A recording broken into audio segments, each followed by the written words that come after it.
خیر اسمت روح اسفندیاری هستم. آی روح الله اسفندیاری خدا قوت خیلی متشکرم. احوالت خوبه؟ قربونت.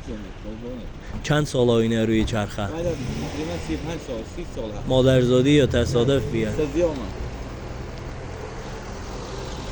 درمان بین چونه خوبه؟ نه درمانی نیه. ارا نیه نه نه. دکتر هست وجاله باید. اگر خدا بیتی درمان هم میبین وجاله چیه؟ عزیزی خدا نگهدار خسته نباش.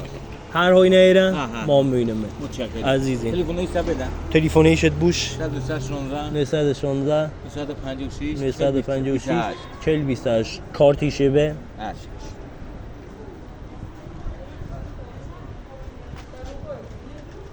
کارتی به اسم وجد بهزیستی پرونده داری وتت آره.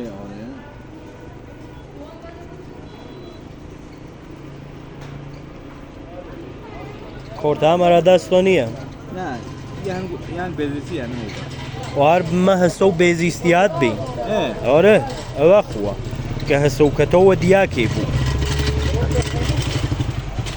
فی مرجو بگیریم.